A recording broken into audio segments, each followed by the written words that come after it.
Pronto. E agora, nós vamos silenciar o nosso coração. Peça silêncio a quem está do seu lado. Uma das coisas mais bonitas, quando esse centro de evangelização está lotado assim, e que nós escutamos pelo Brasil afora, pessoas que nunca vieram a Canção Nova, dizem: Padre, como é bonito ver o silêncio daquela multidão.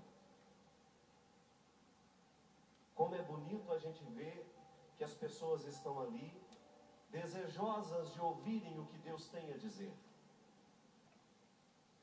Isso é tão sério, minha gente. Às vezes você viajou uma distância tão grande, porque Deus precisa falar ao seu coração, e de repente você não vai conseguir ouvir porque existe uma dispersão ao seu lado. O diabo, ele é ardiloso. Ele nos distrai com a nossa bolsa, ele nos distrai com a nossa máquina fotográfica, ele nos distrai com o nosso celular. Por quê? Ele não está nem um pouco interessado que a palavra de Deus atinja o nosso coração. Por isso, eu convido você, nessa 1 hora que nós participaremos dessa pregação, nós vamos blindar. O diabo não terá o direito e a oportunidade de agir em quem quer que seja nesse centro de evangelização.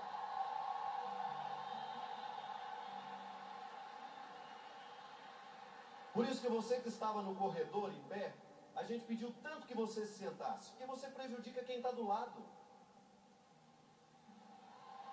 Se você fica em pé, você está tirando a atenção de quem está na frente. Deixa essa senhora arrumar um lugar para ela sentar, por gentileza. Isso, passe ela aí para frente, por gentileza. Passe ela aí para frente para ela poder sentar, que ela está sem condições. Para a gente poder começar. Agora é o silêncio absoluto que Deus precisa. Fecha seus olhos. Coloque a sua mão sobre o colo. Respira fundo. Inspira profundo e diz assim comigo: Vinde, Espírito Santo. Que a sua palavra atinja o meu coração. Vinde, Espírito Santo. Eu sou um território propício à ação da sua graça. Vinde, Espírito Santo. Enchei os corações dos vossos fiéis e acendei neles o fogo do vosso amor. Enviai o vosso Espírito, e tudo será criado, e renovareis a face da terra. Ó Deus, que instruísse os corações dos vossos fiéis, com a luz do Espírito Santo, fazei que apreciemos retamente todas as coisas, segundo o mesmo Espírito, por Cristo Senhor nosso. E agora, em profundo silêncio, você vai ouvir esses poucos versículos que eu vou proclamar da Bíblia, do Evangelho de João.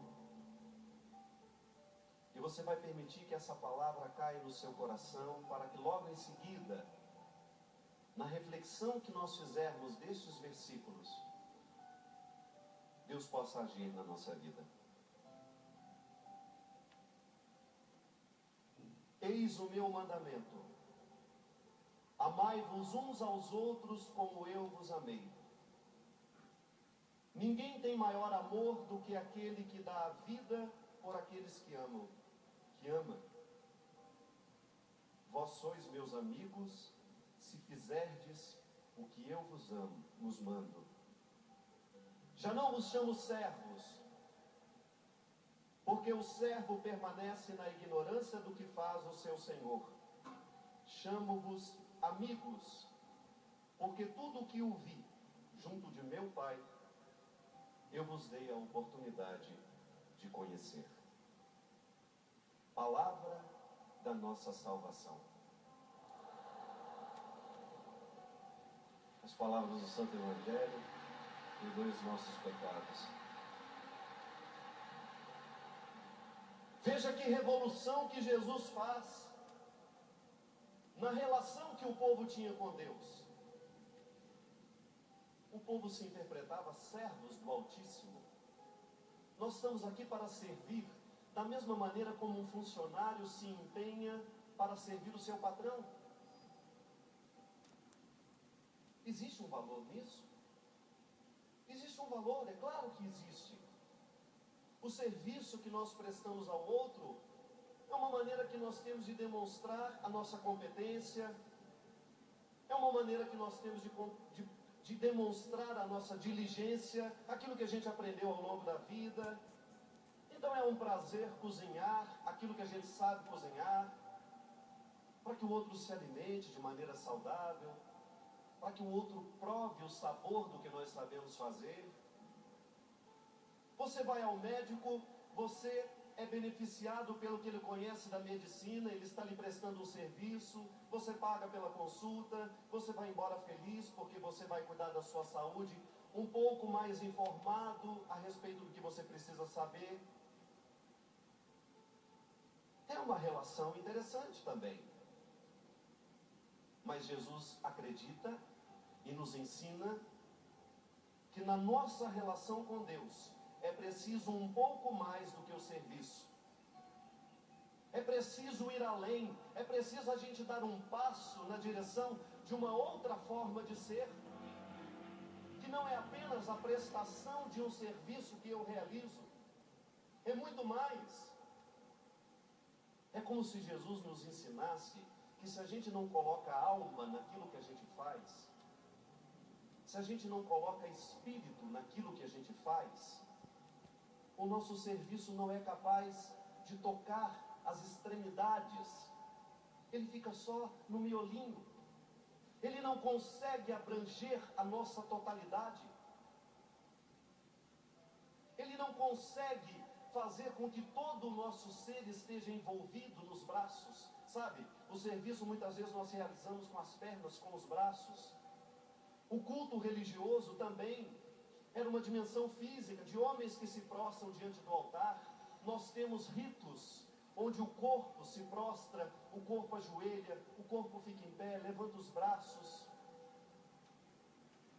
Só que Jesus quer que além desses joelhos estarem dobrados, o coração também esteja de joelhos. Não basta dobrar os joelhos.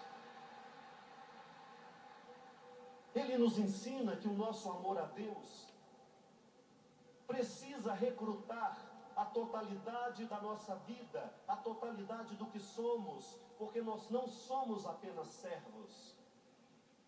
Tudo bem? Aqui nós podemos fazer uma diferenciação muito interessante. Quando você presta um serviço sem saber a quem você está prestando, você pode até ser competente, mas não coloca o seu coração naquilo que faz. Você deu a outro apenas o serviço dos seus braços. Faltou um complemento, faltou um elemento a mais. Na filosofia nós chamamos isso, faltou um elan vital, que é aquilo que amarra o significado das coisas, que é aquilo que faz com que a gente perceba que o outro não está apenas nos prestando serviço, o outro está exercendo a totalidade do seu ser naquilo que ele faz por nós. Por isso Jesus diz que não basta ser servo do Altíssimo, é preciso ser um amigo dele. É preciso ser um amigo.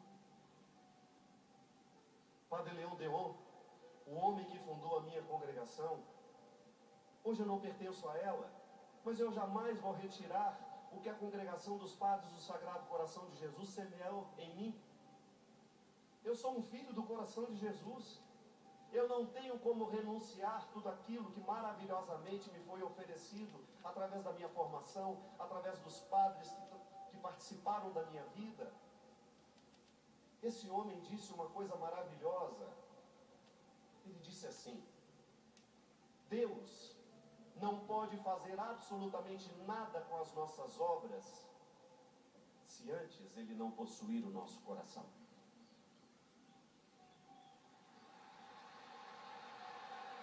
Deus não pode fazer absolutamente nada se antes não possuir o meu coração.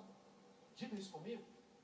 Deus não pode absolutamente nada com as minhas obras se antes Ele não possuir o meu coração. Gente, essa frase serve para você que é um doutor e para você que nunca estudou absolutamente nada. Essa frase serve para todos nós, porque a qualidade da vida não depende da quantidade de coisas que nós realizamos. A qualidade da vida depende da quantidade de afeto que nós derramamos sobre aquilo que fazemos. É a quantidade de mística, para usar uma palavra religiosa. Qualquer uma pessoa toca um violão, qualquer pessoa toca uma bateria, qualquer pessoa toca um teclado. Encontramos vários músicos, não é, Diego? Você encontra músico todo dia. Mas é preciso um pouco mais de alma para que aquela música toque o coração de quem escute. Não pode ser servo da música, tem de ser amigo dela. Não basta ser servo da comunidade Canção Nova, tem que ser amigo dela. Não basta ser um servo dentro da igreja, não basta ser ordenado sacerdote dentro da igreja, se eu não ficar amigo dessa igreja. Porque o serviço, minha gente, quando nós nos limitamos ao serviço, ele nos mata antes da hora. A gente trabalha, e de repente nós nos percebemos doentes pelo excesso de trabalho. E onde foi que a gente errou? Naquele momento em que a gente não foi capaz de derramar liturgicamente sobre as nossas ações um pouco de alma, um pouco de mística. Porque é a alma e a mística que nos indica quando nós estamos no caminho errado. É um itinerário a ser vivido. É um caminho a ser transcorrido. Deixar de ser servo e passar a ser amigo das coisas.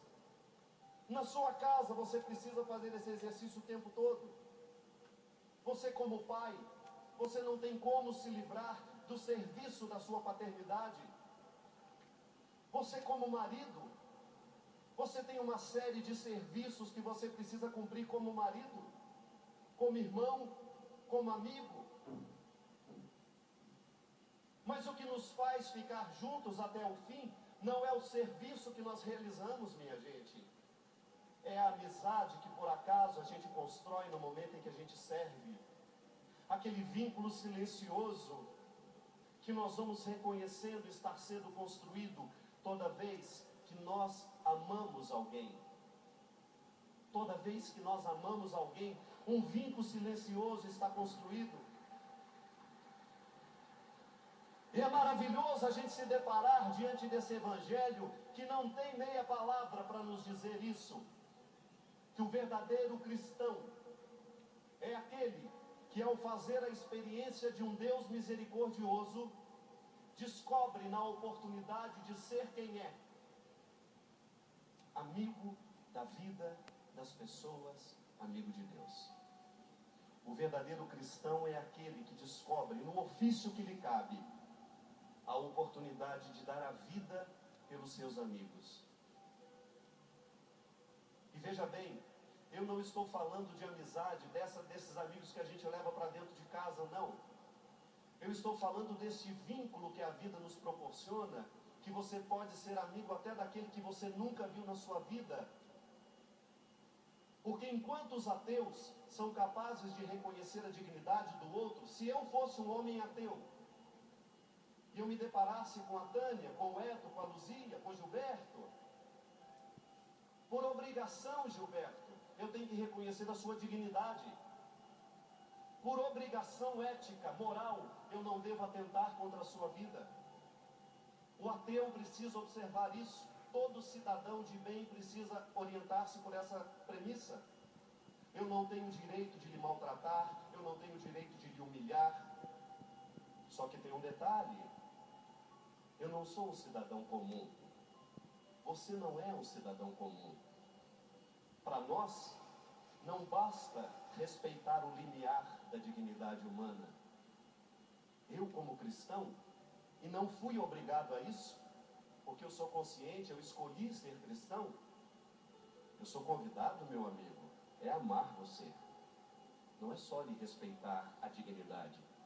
Eu sou convidado a lhe trazer para dentro do meu coração. Ainda que a gente nunca conviva, o meu encontro com você, Eliana, tem de ser sempre um encontro amoroso, por mais diferenças que a gente tenha. Aí sim, nós estamos fazendo isso, ó, tirando o pezinho do servo, colocando o pé na amizade. Ainda que eu nunca mais veja você, eu tenho obrigação de te amar como meu irmão.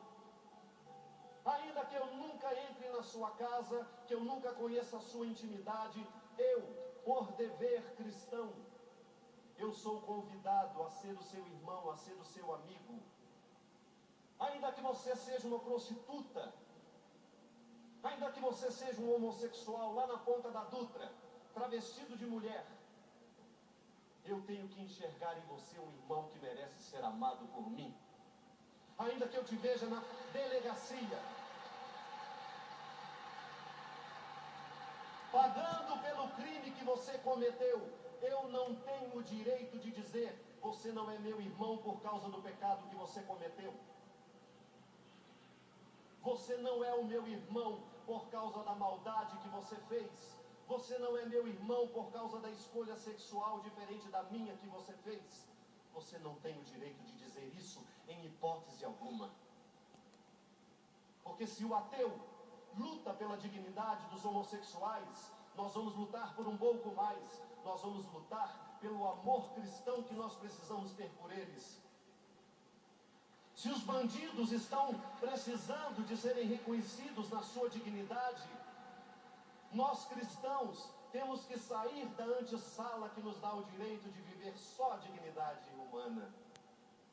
Eu preciso pôr o pé nesse território difícil, ardiloso, perigoso, onde só o amor deve prevalecer.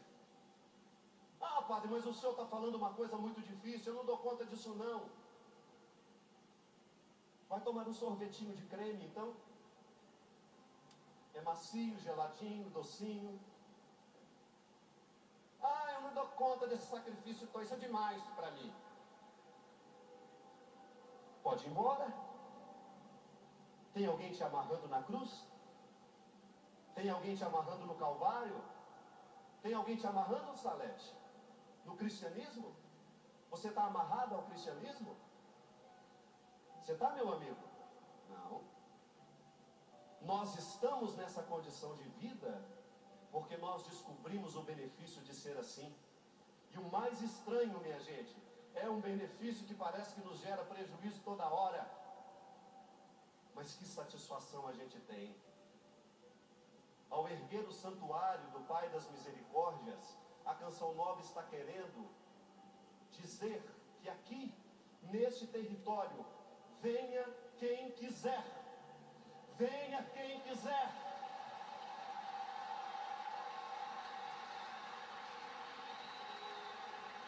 E se alguém te envergonhar aqui, por causa do seu pecado, se alguém aqui se sentir superior a você, por causa do pecado que você cometeu na sua vida, finja que não viu, finja que não escuta, porque o coração da Canção Nova é aqui do lado, e foi erguido por causa de uma convicção, de uma vocação de um homem chamado Jonas Abib, que há muitos anos descobriu que não bastava ser um padre servo, não bastava ser um padre servo da humanidade. ele precisava ser amigo da humanidade. E esse homem, sem abrir mão de nenhum princípio moral, ético que ele aprendeu dentro do cristianismo, ele é a cara da misericórdia para todos nós. Ele é a cara de um Deus misericordioso para mim, ele é a cara de um Deus misericordioso para você. Você sabe por quê? Porque o Padre Jonas, o Monsenhor agora, ele nunca enxergou o seu sacerdócio como uma vaidade. Nunca. O nosso sacerdócio, meu amigo, é só para nos fazer mais amigos das pessoas. João Paulo II, numa visita que fez aqui, falou aos bispos do Brasil, dizendo assim, que o leigo, você que faz parte do sacerdócio de Cristo, porque quando Jesus nos manda amar e dar a nossa vida pelos nossos amigos, ele não nos deixa na mão, não. A igreja nos ensina que o sacramento do batismo nos dá 3 munos. O que significa munus? Ofício, serviço, trabalho. Deus facilita a nossa vida quando Ele nos dá esse dom. Eu sou profeta, eu sou rei, eu sou sacerdote. Essa palavra aqui, ela pega a dimensão sacerdotal da nossa vocação. Porque o que é o sacerdote? É aquele que se especializou em oferecer vítimas. Olha que bonito isso. Eu, através do meu sacerdócio, eu sou convidado a oferecer vítimas. Naquele tempo eram os carneiros em cima do altar. Mas depois que nós temos a Eucaristia, sabe qual é a vítima que eu preciso fazer diariamente? O meu orgulho, a minha vaidade, a minha prepotência, a minha mentira, a minha arrogância. Ah, padre, mas o senhor é padre, o senhor é sacerdote diferente de mim. Apenas em responsabilidades e ações, que a vocação é a mesma. Você também é convidado a sacrificar no altar da sua vida tudo aquilo que te distancia de amar as pessoas como elas precisam ser amadas. Se você não colocar sobre o altar do seu sacrifício, por causa do munus sacerdotal que você recebeu no seu batismo, se você não colocar no altar do seu coração diariamente a sua arrogância, você está pecando contra a sacerdotalidade da sua história, da sua vocação. Aí João Paulo II aos bispos dizia que o povo participa diretamente do sacerdócio de Cristo. Então, eu tenho a oportunidade de ser sacerdote. Eu tenho a oportunidade de ser sacerdote nas mínimas coisas.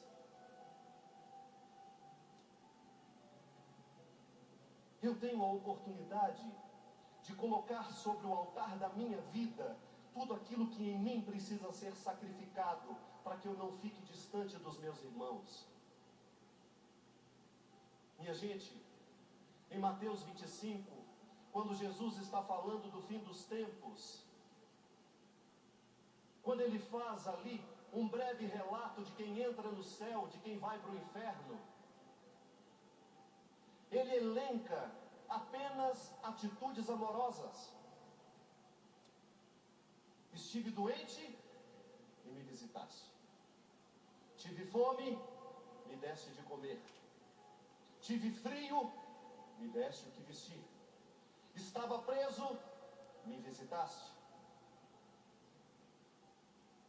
Em algum momento, irmã, ele fala, foi à missa? Foi ao culto? Ele pergunta isso. Pergunta, Gilberto. Jesus faz alguma colocação que entra no contexto religioso? É um tapa na cara dos religiosos. É um tapa na cara dos religiosos. Sabe por quê? Porque se o rito que eu participo, se a missa que me alimenta diariamente, sacramentalmente, se o culto, você que é evangélico, que vai lá, se alimenta da palavra de Deus, Se essa palavra de Deus não torna o seu coração mais amoroso, vá para o inferno, meu caro.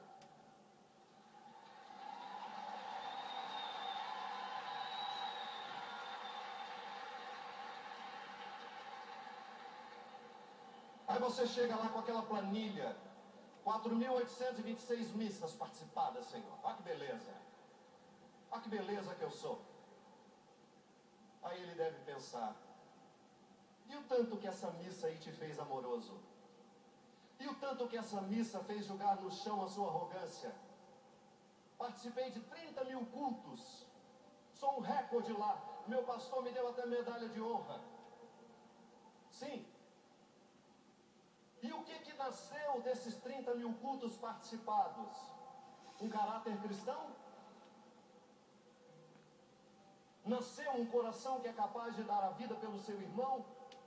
Nasceu um coração que é capaz de não ser preconceituoso quando você precisa trazer o outro para a sua vida, mesmo que ele te envergonhe? Ou você acha que o santuário do Pai das Misericórdias expressa um amor que não tenha passado pela vergonha? Ou você acha que é fácil acolher o filho que fez tudo errado? Se a Eucaristia que eu participo, minha gente, não me ensina a viver a sacerdotalidade do meu amor, da minha vocação, se a minha Eucaristia que eu participo, que eu presido, não me faz compreender o ofício de amar o outro, por mais difícil que seja, por mais penoso que me seja, é bem provável que eu seja um cristão de carreira e só. Porque viver essa sacerdotalidade, você extrair de você esse coração sacerdotal, semelhante ao Cristo, que sacrificou tudo o que ele viu pela vida, transformando realidades ruins em realidades boas. Se você não recrutar diariamente a sua coragem para isso, você não vai alcançar essa salvação que já começa aqui, na vida feliz que nós podemos viver. Eu sempre digo isso. O nosso empenho por conquistar o céu não é para nos dar o direito da vida eterna apenas. Quando você se dispõe a ter um coração sacerdotal e amoroso, a sua vida melhora aqui agora. O seu relacionamento com seu marido fica muito melhor. O seu relacionamento com seus irmãos, com seus pais, que está aqui. A amizade, minha gente, esse último estágio do amor, que quando você se casa, tem um monte de outro atrativo, não tem? Você se sente sexualmente atraído pelo outro, aquele fogo todo que você já conhece. Depois o tempo vai passando, as coisas vão despencando, não tem aquele ânimo todo. É fase da vida. Mas você olha para o outro, com aquela barriguinha crescida, respeito caído, e você fala assim: meu Deus do céu, como eu amo essa mulher. Meu Deus do céu, como eu amo esse homem. Você sabe por quê? Porque o vínculo amoroso, quando ele nos ensina essa capacidade de dar a vida pelo outro, isso vira amor fraterno, que é o único amor que o tempo não pode destruir. Que é a eternidade, é aquele evangelho que Jesus fala. A mulher casou com 5 homens. Os maridos morreram por causas desconhecidas. Depois ela se casou com os irmãos dele. Aí vira aquela confusão. E aí quando morre, de quem que ela vai ser mulher? Aliás, uma pergunta interessantíssima, né? Que tem uma resposta. Povo à toa, não sabe o que perguntar, pergunta isso para Jesus. Depois da eternidade isso não importa. Nós somos todos irmãos. Na eternidade nós somos irmãos. É um vínculo que nós já precisamos buscar para viver aqui agora. Eu ser seu irmão, eu ser seu amigo. Nem sei quem é você, mas o simples fato de ter você diante de mim, porque Deus me colocou a oportunidade de ter você, O nosso vínculo está estabelecido por Deus. Volto a dizer, é mais do que um reconhecimento de dignidade, é reconhecimento do caráter cristão que nos une. É mais do que o reconhecimento de uma obrigação, porque não tem nada mais penoso nessa vida do que você reconhecer que você tem a obrigação de amar o outro. Não é serviço, é amizade. Eu não tenho obrigação de fazer nada por você porque sou padre. Eu tenho de fazer porque me sinto seu amigo. Isso é diferente. A amizade é a expressão máxima do sacerdócio de Cristo em nós. E é assim que nós vamos reconhecendo. Eu tomei uma decisão. Eu não vou perder tempo. Eu não quero perder tempo com pessoas que não me aproximam da minha vocação. Terei sempre o amor e o respeito cristão, mas eu não vou entrar na mesma jangada de realidades e de situações que dificultam eu me tornar sacerdote. Você sabe por quê? O mundo está cada vez mais viciado. O mundo está cada vez mais viciado, nivelado por baixo. Nivelado por baixo. O diabo nada de braçada nas estruturas do mundo cada vez mais banais, cada vez mais superficiais, que estão nos desobrigando da disciplina que nos ensina a sermos sacerdotes. O seu sacerdócio, você mulher, que nunca foi ordenada pela igreja, mas foi batizada, você participa do sacerdócio de Cristo e tem por vocação a possibilidade de realizar de maneira amorosa tudo aquilo que Deus lhe deu, com sacrifício, porque não é fácil. E aí você começa a identificar quem são os amigos que estão me recordando que sou um sacerdote. Quem são as pessoas que estão trabalhando na minha história a favorecer essa ação do Espírito com a palavra certa, com o conselho certo. Porque o mundo é preguiçoso. O mundo é cada vez mais preguiçoso. As estruturas de mundo, eu volto a dizer, a antropologia está cada vez mais modificada, porque este contexto atual está retirando de nós o sacrifício como um ponto de partida para qualquer vitória que nós queremos alcançar. A começar com o nosso corpo. A começar com o nosso corpo. Por que nós estamos adoecendo tanto, morrendo antes da hora? Salvo aquela genética que nós já trazemos e que avança para adoecermos antes da hora por causa dos nossos maus hábitos, é a preguiça. Você já ouviu falar naquela cinta Drena Corpus? Já viu? Que é uma mulher com uma barriga desse tamanho. Aí ela precisa entrar num vestido de festa. Aí chega aquela cinta Drena Corpus, sufoca ela até nos peitos, para ela poder caber no vestido de noite. Que mentira! Sabe por que a Drena Corpus não pode fazer esse milagre? Porque a Drena Corpus não pode drenar a nossa preguiça do organismo. Não drena. Você lembra do aparelhinho que deixava a barriguinha da gente de tanque? São apenas 5 minutos por dia. Você vai ver os seus músculos se movimentando maravilhosamente. A pessoa está no escritório, está sentada, está numa reunião importante, e os seus músculos estão se movimentando maravilhosamente para você ter aquele abdômen que você sempre sonhou.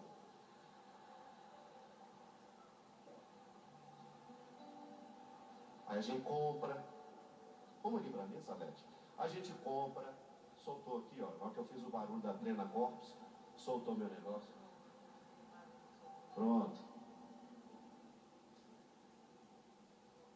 Porque a propaganda enganosa não tem o mínimo de compromisso com a verdade. O que emagrece uma pessoa é a disciplina diária de você ser capaz de escolher o alimento que te traz saúde, o alimento que te adoece.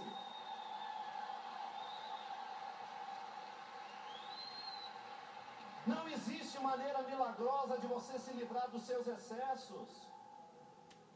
2015 está chegando, tá bom? Quais são as metas sacerdotais de cuidados com a sua vida? De cuidados com a sua vida.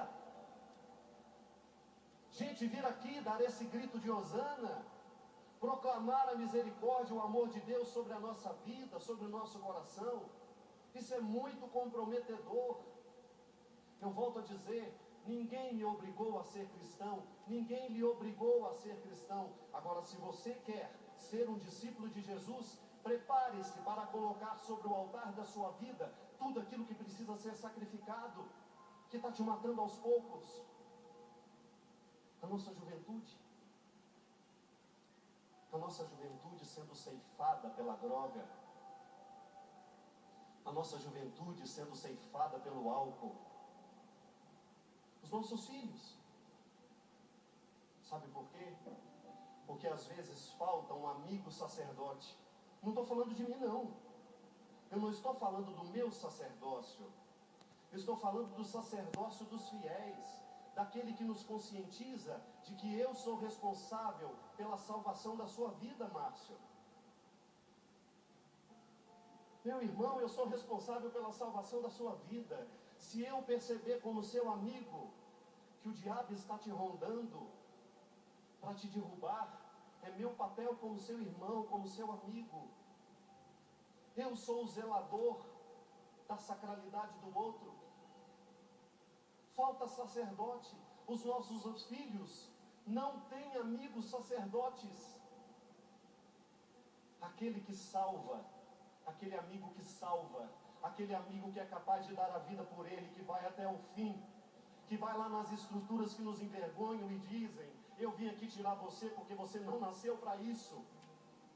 Eu vim aqui buscar você, meu amigo, porque você não nasceu para ser ceifado pelas drogas. Você não nasceu para ser vítima dessa prostituição. Você é um território santo.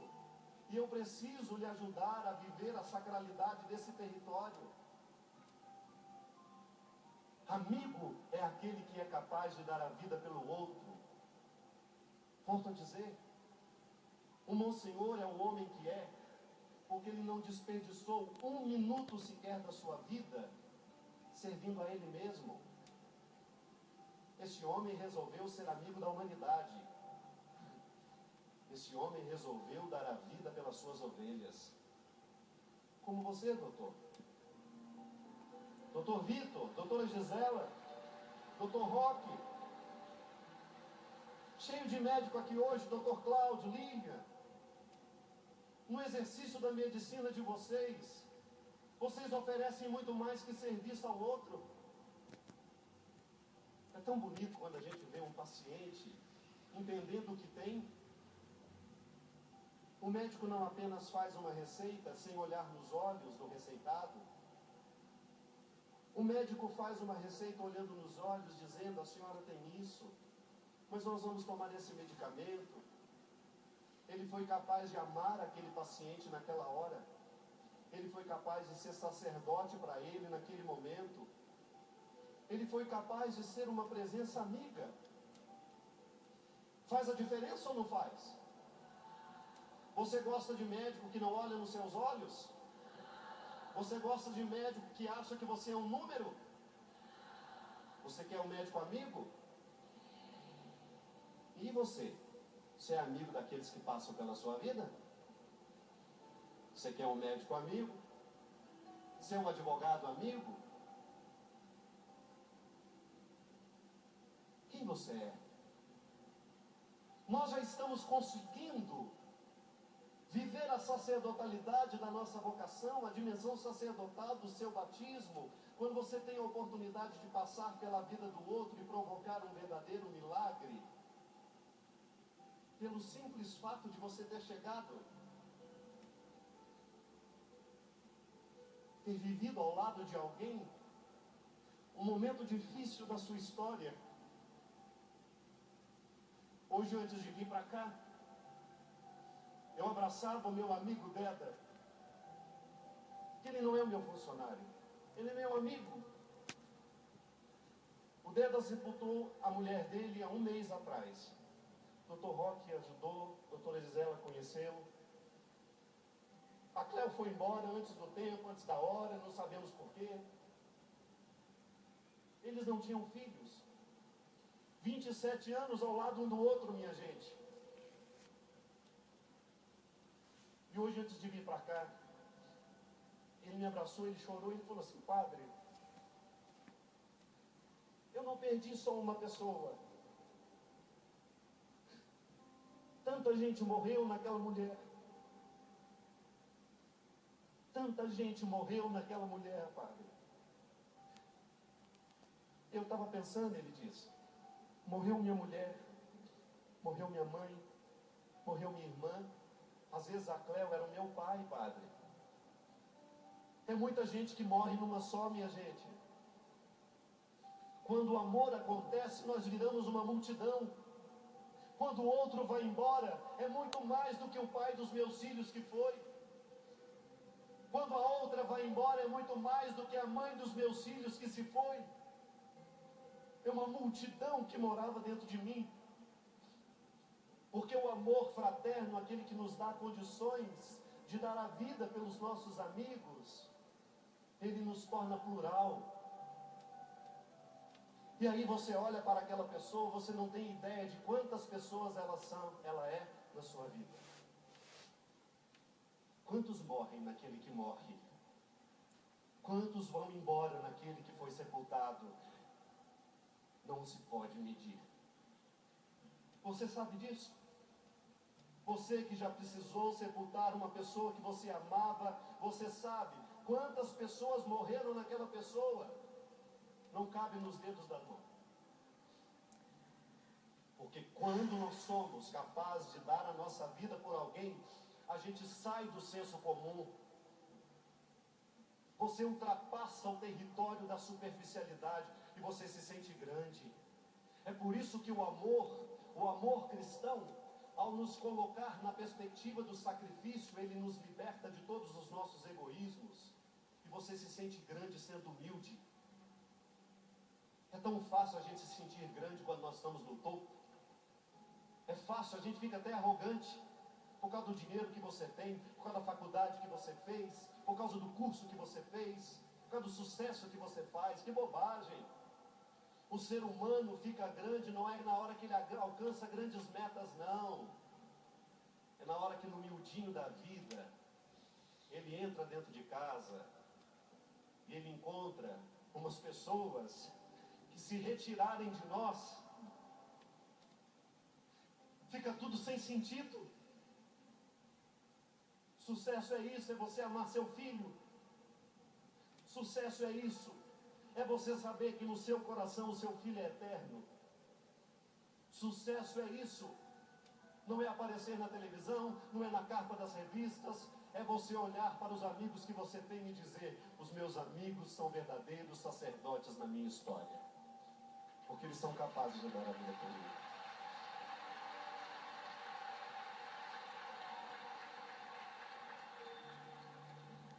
Não existe amor maior que a vontade de dizer: se um dia eu preciso for, dou minha vida por você.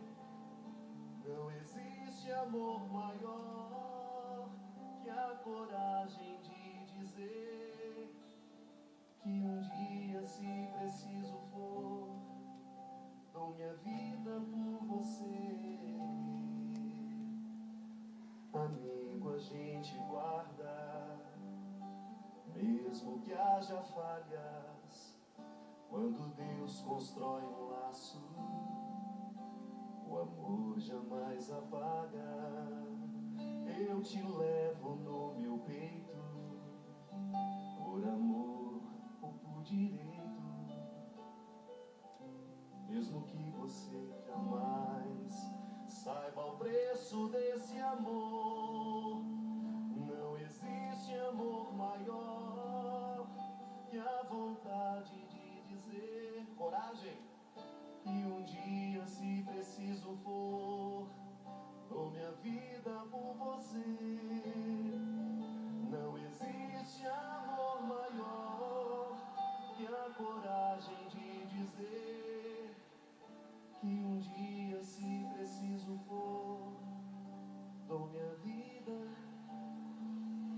quanto custa? Quanto custa o que você ama? Quanto custa aqueles que você ama? Tem preço? Se talvez o Deda tivesse a oportunidade de trazer a Cleo de volta, ele daria a própria vida pela oportunidade de encontrar-se com ela, quem sabe, mais uma vez, de matar a saudade, não é assim? Você não tem ideia. Você não tem ideia do quanto custa aqueles que você ama.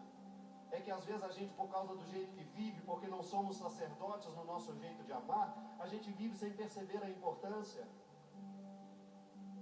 O diabo é ardiloso, ele nos faz esquecer a importância do outro. Ele não nos permite perceber o outro na nossa vida. E eu tive a oportunidade de alguns meses atrás, eu estava em Patos de Minas. Estava entrando para fazer o show, os bastidores cheios de pessoas, quando de repente eu vi um rapaz parado assim.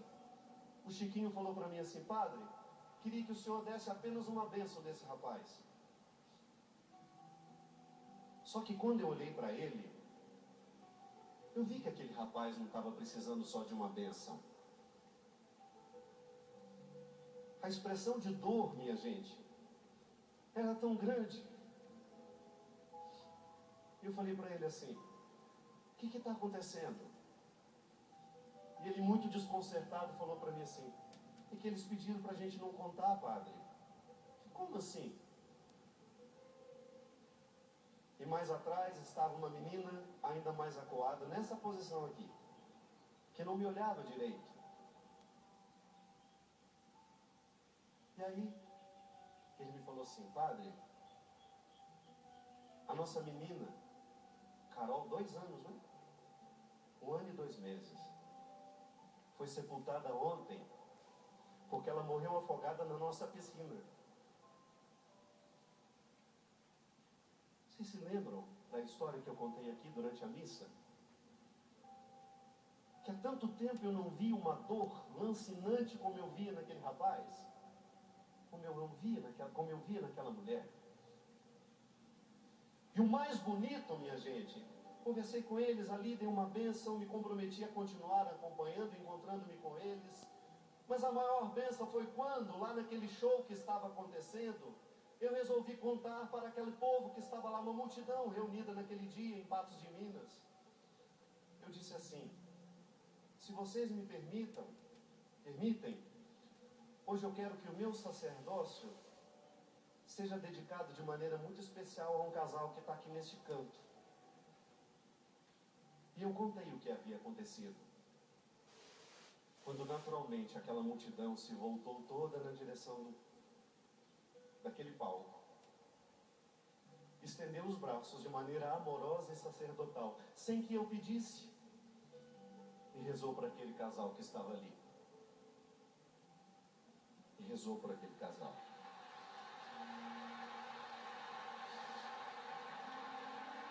Sabe por que eu sou grato àquela multidão naquele dia? Porque eu vivi um ano tão difícil. 2014 foi tão cruel para mim. Foi tão difícil a minha vida esse ano, que naquele momento eu lavei todas as minhas dores na oração daquela multidão, porque ali eu entendi o verdadeiro significado cristão. Essa dor não é minha, padre, mas a partir do momento que eu sei, ela se tornou agora. Eu não tenho como ir embora sem saber que esse casal existe. Eu não tenho como voltar para a minha vida sabendo que no lar, que naquele apartamento, um casal precisará entrar dentro de casa e dar conta daquela ausência.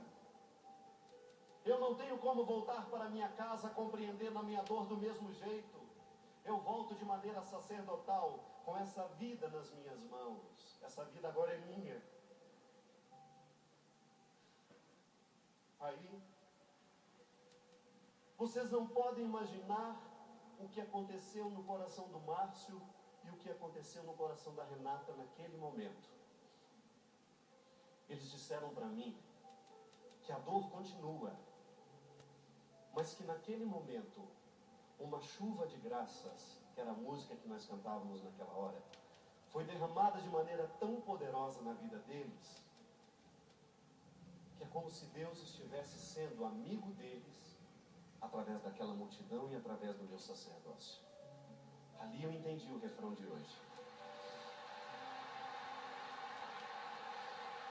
É como se a multidão olhasse para eles e dissesse: não existe amor maior que a coragem de dizer que um dia, se preciso for, dou minha vida.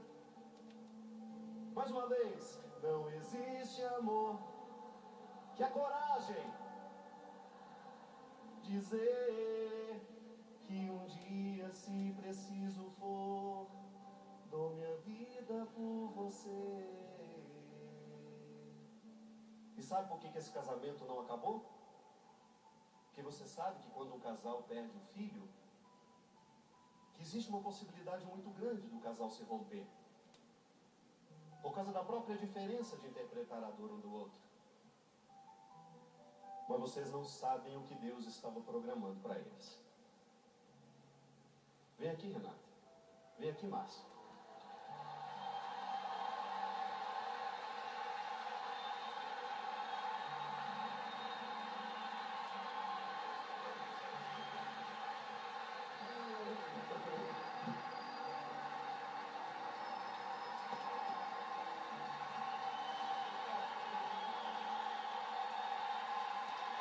Não existe amor maior que a coragem de dizer que um dia, se preciso for, dou a vida por você.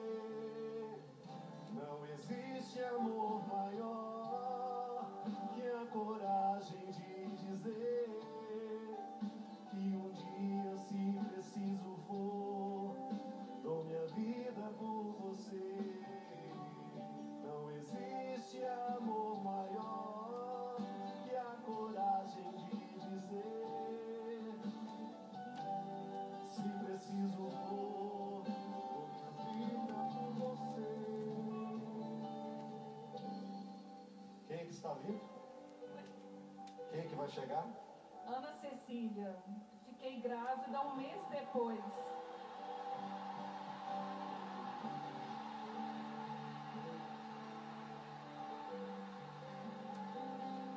Um mês depois daquela noite tão triste, um mês depois de encontrar esse menino desfigurado. Porque quando uma tragédia dessa acontece, minha gente, você se sente culpado. Meu Deus, onde eu estava no momento que a minha filha caiu na piscina? Você me perguntava: padre, como é que eu guardo essa pergunta? Você lembra? O que eu faço? Que caminho seguir? Até que o padre foi pro show e a gente ficou no cantinho do palco. E as palavras do padre Fábio, a música Chuva de Graça, e toda a multidão realmente, eu chorando e não conseguia abrir o olho, falando: gente, eu tenho que ver isso, eu tenho que enxergar essa chuva de graça, a misericórdia das pessoas, a doação das pessoas no nosso sofrimento. Eu acho que aconteceu um milagre lá de transformar a morte da nossa filha em vida, através do Senhor, das suas palavras, dos seus ensinamentos, da doação das pessoas, com todo aquele amor direcionado a gente. E aí, mês seguinte, toda aquela fraqueza, aquele sofrimento, emagrecimento. Junho, muito enjoo, muita fraqueza mesmo. E o meu marido falava: você tá grávida? Eu falei: não tem como, é fraqueza. Até que resolvi fazer o exame e passei 2 dias louvando o Senhor.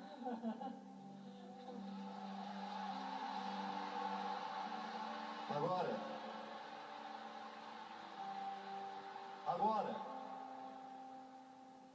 povo de Patos de Minas, você que estava naquele dia, você que naturalmente voltou o seu braço de maneira amorosa e sacerdotal na direção de uma dor que não era sua, tome posse aquela multidão, cada pessoa que estava lá comigo naquela noite, porque Deus agiu na vida do Márcio e da Renata através de nós. Deus agiu poderosamente na vida deste casal, agiu de maneira sacerdotal, porque aquele povo não pensou duas vezes antes, Renata e Márcio, de recolher a dor de vocês e dizer: a partir de hoje ela é nossa também. E eu quero proclamar hoje o meu Hosana. Por isso que eu fiz tanta questão que vocês estivessem comigo hoje. O motivo maior pelo qual eu dou graça esse ano não é por nada do que aconteceu comigo, é por aquilo que está acontecendo na vida de vocês. Por aquilo que está acontecendo na vida de vocês. E agora, nós vamos fazer um gesto ainda mais bonito. Sabe a música que curou a vida deles? Que foi lá em Pato de Minas? Sabe a música que curou a vida desse casal? Eu quero que você cante ela comigo agora na direção deste casal, onde Deus está reconstruindo o lar, onde Deus está reconstruindo tudo que a morte havia ceifado. Porque hoje, nesse dia de Hosana, eu quero que você esqueça a sua dor, eu quero que você esqueça os seus problemas e que você acolha a graça de Deus na sua vida através desse milagre que nós estamos vendo. Eu quero que você acolha a graça de Deus na sua história, o sacerdócio na sua vida através desse casal. Chuva de graça, pedimos a ti. Chuva de graça, ama em nós. Chuva de graça neste lugar. Derrama. E agora comigo! Hey! Segura na palma, meu povo!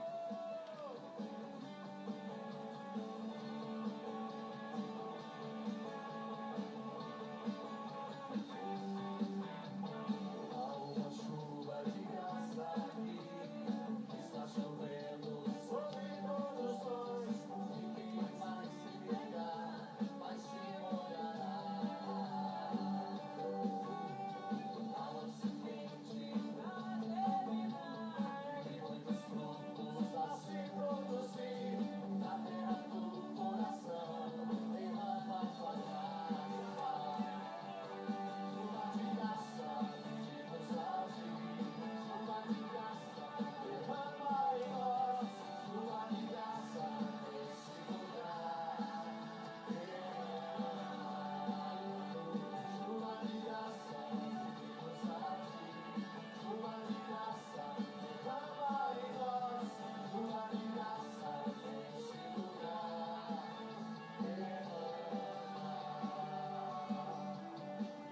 Erga os braços para o céu comigo.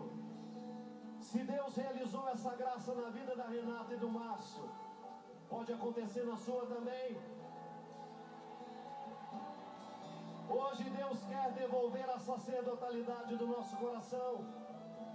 Deus quer nos recordar que somos sacerdotes, pastores do nosso lar, pastores dos nossos amigos. Não permita que seu amigo se perca. Toma posse dessa responsabilidade. Vá buscar o que está perdido.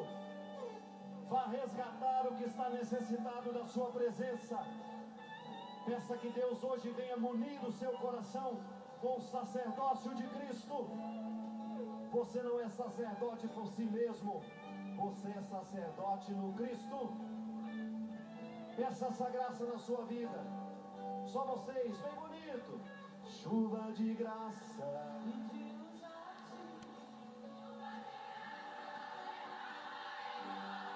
Chuva de graça neste lugar. A cabeça de quem está do lado. Chuva de graça.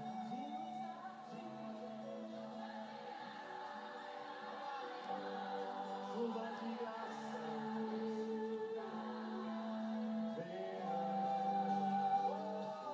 Chuva de graça. Chuva de graça. Derrama em nós. Chuva de graça nesse lugar. Tá bonito. Chuva de graça. Pedimos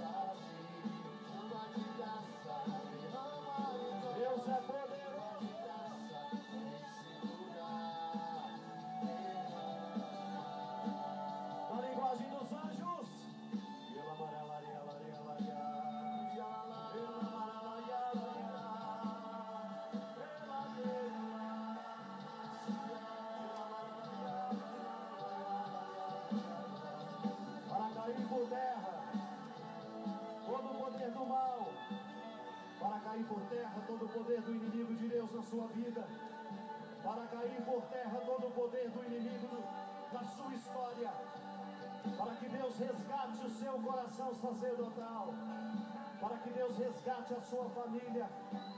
E grita isso hoje ao Senhor.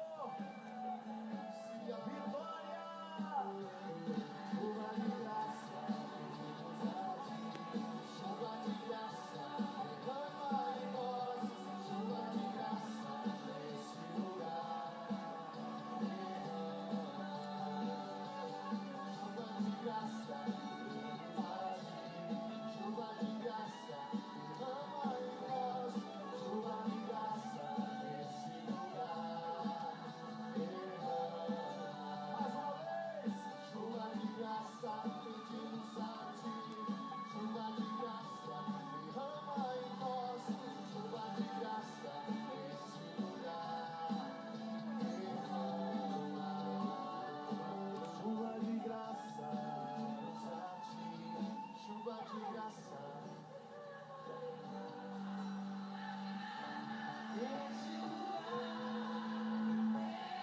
Agora, nós vamos fazer o seguinte. Eu quero que você se recorde do amigo que tem sido sacerdote na sua vida. Pode ser? Lembra o nome dele. Vai segurar aqui na mão esse nome. E você hoje vai fazer um gesto muito simples. Nós vamos jogar esse amigo para o céu, para que Deus possa renovar as forças dele, para que ele continue sendo esse amigo na nossa vida. E se ele estiver aqui, depois que joga ele para o céu, você vai dar um abraço muito especial nesse irmão. Vamos contar de 1 a 3 e jogar? 1, 2, 3.